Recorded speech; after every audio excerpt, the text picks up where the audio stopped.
और अब खबरें विस्तार से। जम्मू कश्मीर में 6 से ज्यादा मकामात पर एनआईए ने छापामारी की है। जी हां, जम्मू कश्मीर में 6 से ज्यादा मकामात पर एनआईए यानी नेशनल इन्वेस्टिगेशन एजेंसी ने छापेमारी की है। वादी चनाब, बारामूला और किश्तवाड़ समेत वादी के कुछ हिस्सों में छापे मारे गए हैं। मामला जमात इस्लामी के अरकान की सरगर्मियों से जुड़ा है, जो अंदरून और बैरून मुल्क चंदा जमा कर रहे हैं। खासतौर पर ज़कात, मुआवजा और बैतुल माल की शक्ल में मजीद खैराती और दीगर फलाही कामों के लिए फंड्स का इस्तेमाल किया जाता है, लेकिन इस रकम को तशद्दुद और अलहदगी पसंद सरगर्मियों के लिए जमा किया जाता है, ऐसी खबरें आ रही हैं।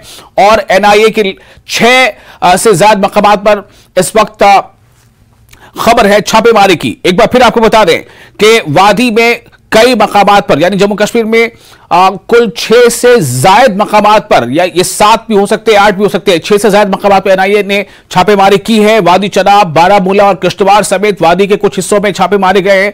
मामला जमात इस्लामी के अरकान की सरगर्मियों से जुड़ा है, जो अंदरून मुल्क और बैरून मुल्क चंदा जमा कर रहे हैं। खासतौर पर ज़कात, मुआवजा और बैतुल माल की शक्ल में मजीद खैराती और दीगर फलाही कामों के लिए फंड्स का इस्तेमाल किया जाता है, लेकिन इस रकम को खबर है कि तशद्दुद और अलहदगी पसंद सरगर्मियों के लिए इस्तेमाल किया जा रहा है या उसके लिए जमा किया जा रहा है।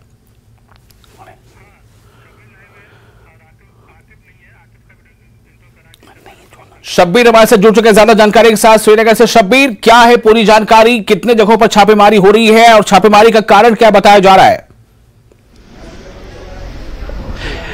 देखिए विशाल, बारामूला की बात करें तो अभी जो हमें इतला मिली है कि 4 घरों पे छापेमारी हुई है। एक उनमें से एक्स मिलिटेंट है जो फॉर्मर मिलिटेंट था, और एक हुर्रियत का लीडर बताया गया है। और जैसा आप पूछ रहे हैं कि ये जमात इस्लामी के लोग हैं, फंडिंग, टेरर फंडिंग का कुल मिला के मामला है कि किस तरीके से फंडिंग जमा करके मुख्तलिफ रिसोर्सेज से मिलिटेंसी में फंड करते थे और जो कार्रवाइयां यहां पे होती थी उनके लिए ये पैसा इस्तेमाल करते हैं। जी विशाल जी, तो ये जो छापेमारी है ये जमात इस्लामी जो है जम्मू कश्मीर में खासतौर से उस पर काफी लंबे वक्त से इस तरह की कार्रवाइयां चल रही हैं, प्रॉपर्टीज को सील की गई है, कई ऐसे वाकयात हुए हैं। लेकिन ये जो मामला सामने आ रहा है कि अब ये टेरर फंड में यानी कि ऐसे पैसे या ऐसा चंदा जो फलाही कामों में इस्तेमाल होना था, लेकिन उस पैसे का इस्तेमाल टेरर से जुड़े सरगर्मियों के लिए किया जा रहा है। क्या ये इल्जाम है और क्या इस इल्जाम के तहत ये छापेमारी चल रही है? जी विशाल, जमात इस्लामी पे जब बैन भी लगाई गई और प्रॉपर्टीज को जब सीज किया गया, अटैच किया गया, तो इल्जाम यही है कि जो आमदनी आती है मुख्तलिफ जराए से, चाहे वो फंड इस्तेमाल करें वो मुख्तलिफ नामों से, फलाही नामों से, पुलिस और सिक्योरिटी एजेंसियों का कहना है कि इस पैसे का इस्तेमाल अल्टीमेटली जाके टेरर एक्टिविटीज में होता है, या उनकी जो मुख्तलिफ एक्टिविटीज है या वायलेंस को फंड करने के लिए मुख्तलिफ नाम पे देश मुखालिफ जो भी कार्रवाइयां हैं वो पैसा उसमें इस्तेमाल होता था, और उसी को लेकर प्रॉपर्टीज भी सील की गई और ये मामला भी उसी का है। कुल मिला के टेरर फंडिंग के जो एनआईए रेड करी है मुख्तलिफ जावियों से, उनमें एक जाविया ये भी है जमात इस्लामी का। और इसमें जो एक शख्स है उसके बारे में ये बताया जा रहा है कि वो एक्स मिलिटेंट रहा है, तो उसके घर में भी छापेमारी हुई।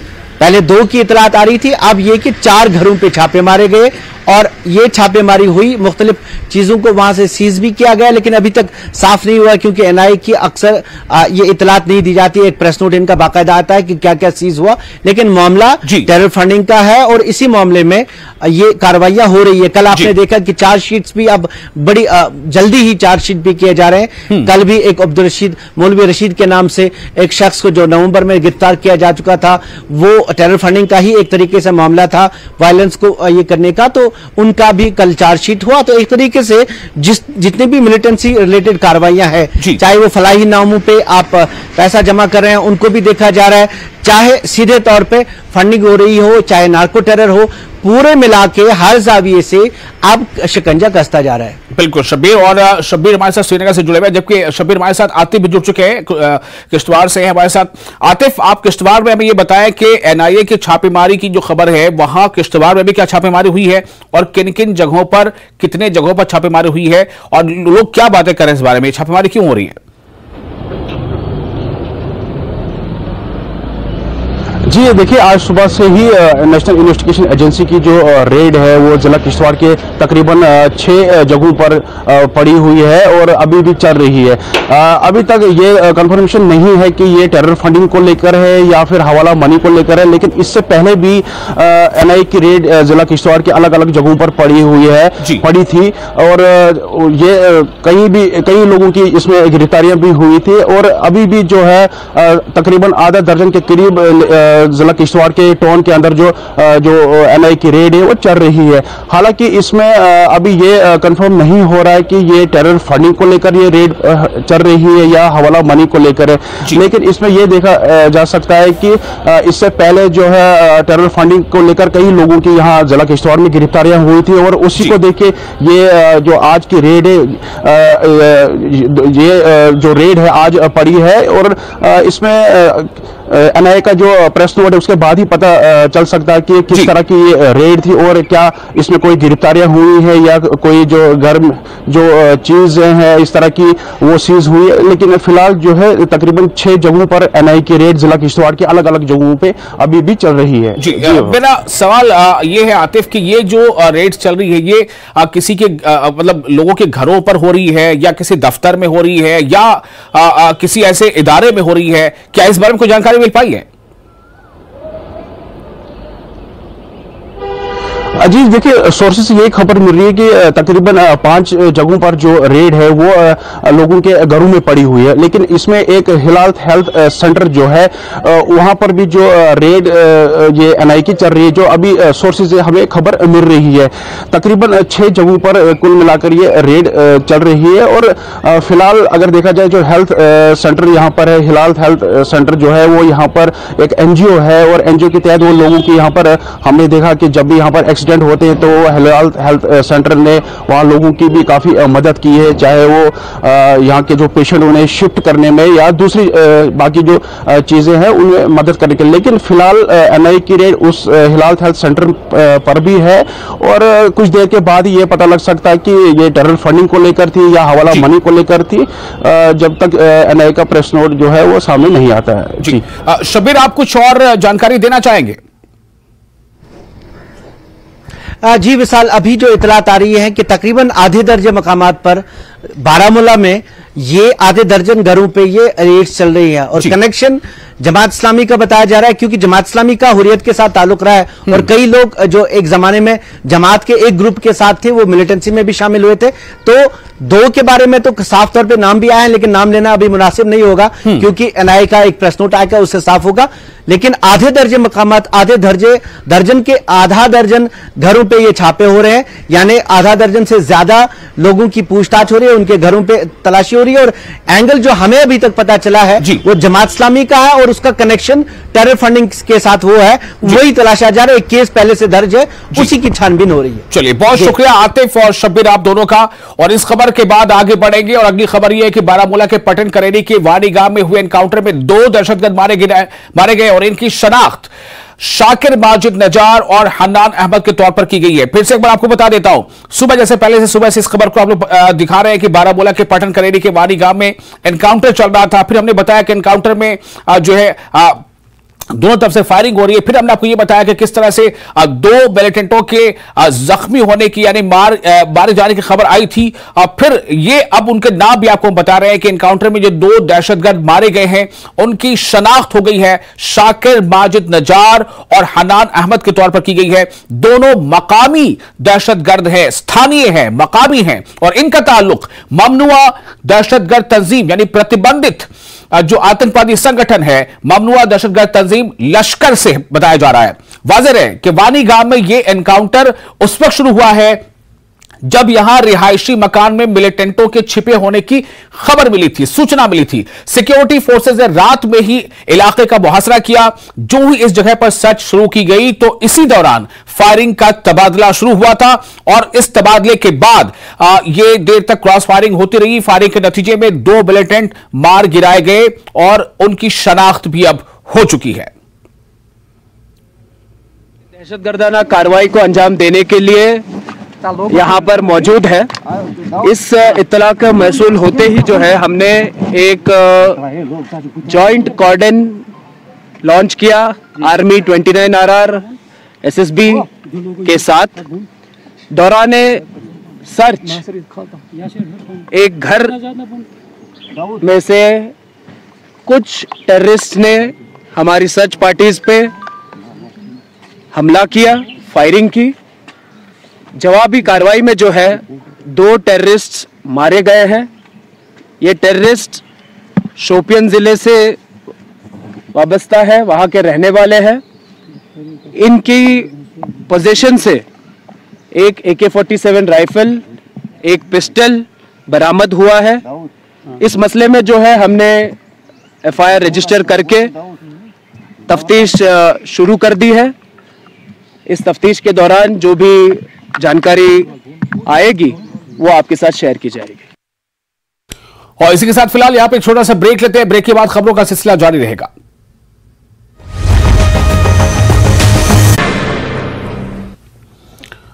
स्वागत है आपका न्यूज़ 18 जम्मू कश्मीर लद्दाख हिमाचल में। मैं हूं विशाल और आप देख रहे हैं धार भी रफ्तार भी। शुरू करते हैं। जिला बारामूला पट्टन करेरी के वानी गांव में मुठभेड़, 2 आतंकवादी ढेर, सर्च ऑपरेशन जारी।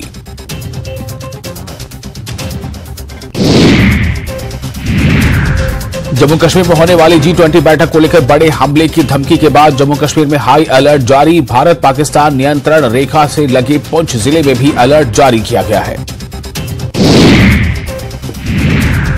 पटन के शहराबाद में ब्लॉक दिवस कार्यक्रम का आयोजन किया गया। बड़ी संख्या में पंच ब्रेक के बाद एक बार फिर आपका स्वागत है। आप देख रहे हैं न्यूज एट 9 न्यूज 18 JKLH पर। अगली खबर, रामबन में एक होटल में आग लग गई, जिसके नतीजे में 2 अफराद हलाक हो गए जबकि 5 जख्मी हो गए हैं। जख्मियों को नजदीक अस्पताल में दाखिल कराया गया है। इस मामले में जांच का हुक्म दे दिया गया और मजीद तफसीलात के लिए रुख करते हैं अपने रिपोर्टर बिलाल बाली का। बिलाल, क्या तफसीलात है इस वक्त, क्या स्थिति है, क्या सिचुएशन है?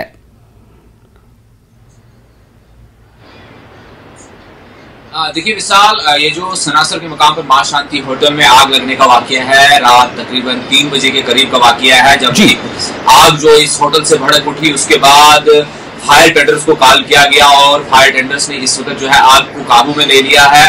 ताहम ये जो दुखद खबर है कि 2 अफराद की इस हादसे में मौत वाकई हो गई है और जो हमारे पास डिटेल्स आ रही है 4 अफराद ही इसमें जख्मी है, जिन्हें नजदीकी अस्पताल टोच शिफ्ट किया गया था। वहां से मेडिकल कॉलेज जम्मू 2 जख्मियों को जो शदीद जख्मी है उन्हें रेफर किया गया और बाकी 2 का इलाज जो है चनैनी के CIC हॉस्पिटल में जारी है।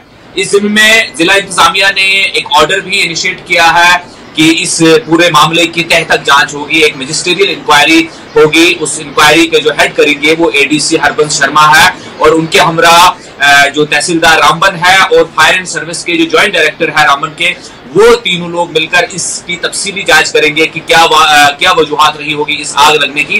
ताहम बड़ा मसला ये है कि इस तरह की आग लगने से जो इंसानी जानों का जिया हुआ है, जिसमें से एक शख्स की पहचान हुई है जो सांबा का रहने वाला है, जो होटल का मैनेजर बताया जा रहा है और उसका नाम जो है रमन कुमार है, सनाफ रामदास, ये सांबा का रहने वाला है। बाकी जो 4 जख्मियों की पहचान हमारे पास अभी तक आई है, उनमें पहला जो जख्मी है वो अनिल कुमार है, सनाफ बंसीलाल और मरमत डोडा का रहने वाला है। दूसरा जख्मी जो हमारे पास उसकी इत्तलात है किशोर कुमार है, सनाफ सीताराम और ये शिव खोड़ी रियासी का रहने वाला है। तीसरा वरिंदर सिंह है, सनाफ सुदेश कुमार, ये चनैनी का रहने वाला है और चौथा जख्मी जो हमारे पास इत्तलात है अमित शर्मा, सनाफ द्वारका लाल और ये भी मरमत डोडा का है। इनमें से 2 शदीद जख्मियों को मेडिकल कॉलेज जम्मू रेफर किया गया है। बाकी 2 का जो मामूली तौर से जख्मी है उनका इलाज चनैनी के मेडिकल हॉस्पिटल में चल रहा है और जख्मियों में एक की पहचान अभी तक नहीं हो पाई है क्योंकि आग में पूरी तरीके से बॉडी झुलस गई है। जब वहां पर फायर सर्विस के जो लोगों ने उस डेड बॉडीज को वहां से निकाला था, एक ही पहचान हो पाई है जो उस होटल का मैनेजर था। ताहम इस वक्त की ताजा अपडेट हमारे पास यह है कि आग को काबू में पा लिया गया है और उसके बाद फायर टेंडर से पूरे जगह को सैनिटाइज किया हुआ है तमाम तरह के, क्योंकि आसपास में रेजिडेंशियल और भी घर थे, उनको भी देखा गया कि वहां आग को ज्यादा फैलने न दिया जाए। खाली होटल को ही नुकसान काफी पहुंचा और रात 3 बजे का वाकया है जब ये आग लगती है। उसके बाद आसपास के लोग वहां पहुंच जाते हैं और आग को बुझाने की कोशिश होती है। फायर टेंडर्स ने इसको आग में काबू में ला लिया है और इंतजामिया ने इस पे जो है मजिस्ट्रियल इंक्वायरी जो है इनिशिएट कर दी है। अब इंक्वायरी के बाद ही पता लग पाएगा कि आग लगने की क्या वजूहात रही होगी। वो मंजर आम जब है इंक्वायरी कमेटी जब अपनी रिपोर्ट 11 तारीख को सबमिट करेगी, उसके बाद ही सामने आ पाएगी कि आग लगने की क्या वजह। बिल्कुल बिलाल, बहुत शुक्रिया आपका तमाम जानकारी के लिए, तमाम तफसीलात के लिए। और इसी के साथ अब अगली खबर का रुख करेंगे। अगली खबर है सीआरपीएफ की 46वीं बटालियन की जानिब से आखरन कुलगाम इलाके में फ्री मेडिकल कैंप का एहतमाम किया गया है। माहिर अमराज के निगरानी में मरीजों का मुफ्त इलाज किया गया। इस दौरान मरीजों में मुफ्त अद्वियात भी तकसीम की गई। तकरीबन 300 से जायद मरीजों ने मेडिकल कैंप से इस्तेफादा किया। मरीजों ने सीआरपीएफ की सराहना की, तारीफ की।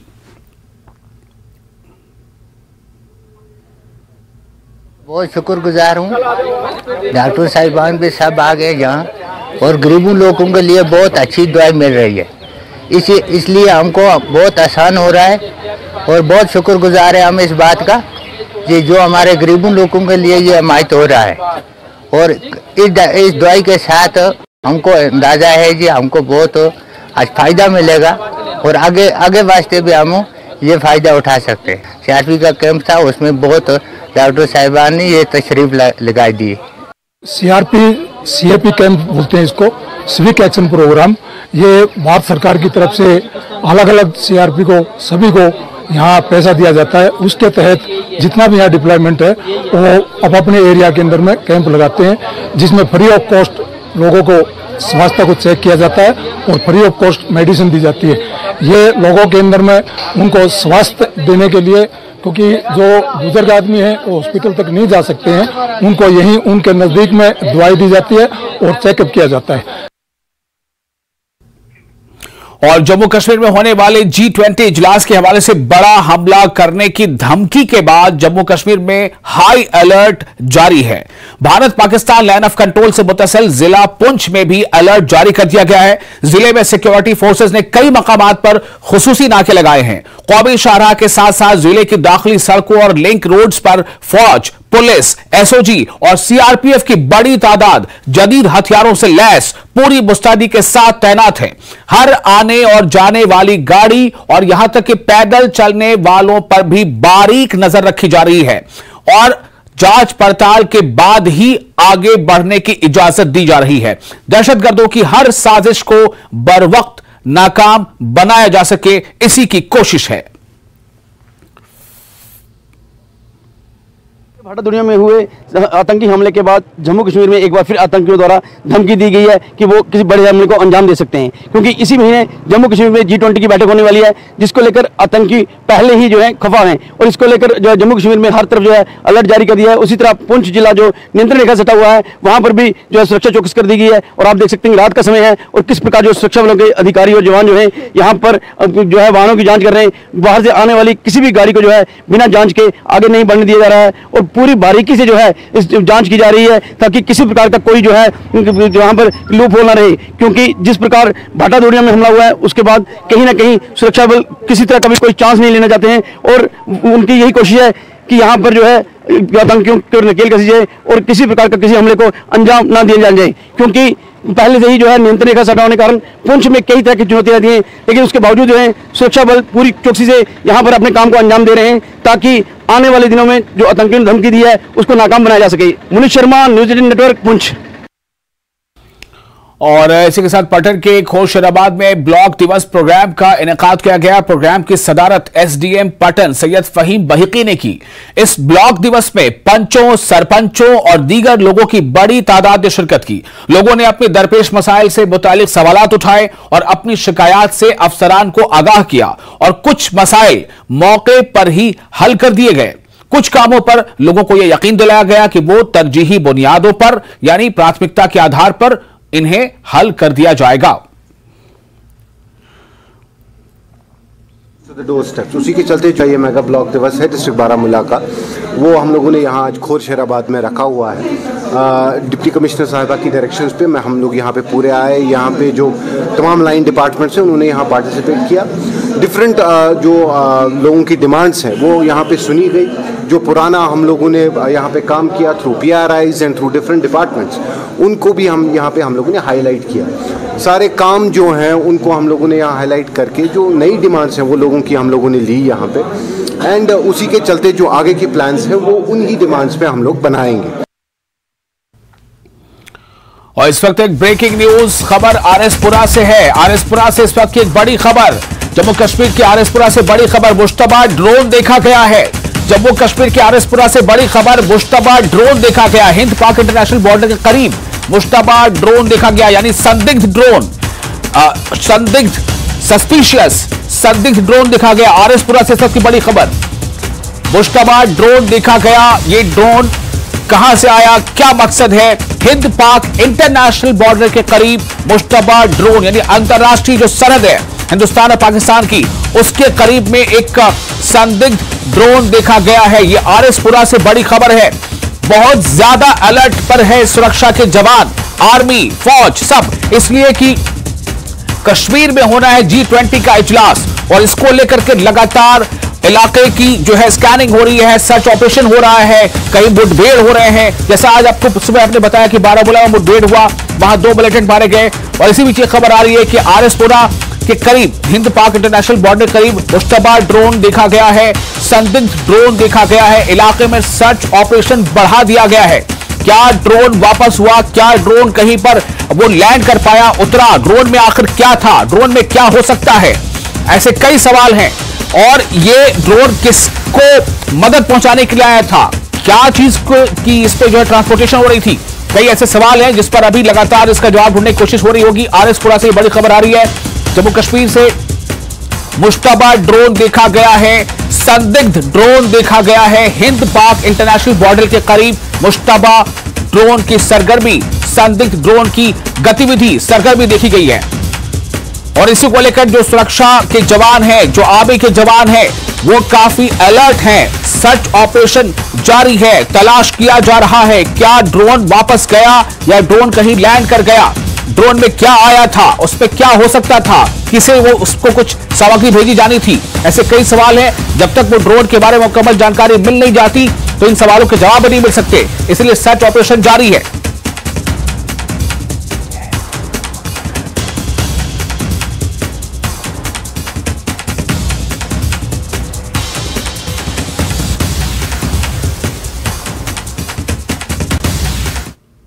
और इसके बाद एक अगली खबर जिला रामबन से है। जिला रामबन में आज़मीन हज, यानी जो लोग हज पर जाने का अज़्म रखते हैं, जो हज पर जाने की तैयारी कर रहे हैं, आज़मीन हज के लिए हज कमेटी ऑफ इंडिया की जानिब से तरबियती कैंप का इनेकाद किया जा रहा है। सिलसिलेवार तरबियती कैंप में आज़मीन को सफर महमूद की, यानी हज के सफर की तमाम तर जानकारियां दी जा रही हैं।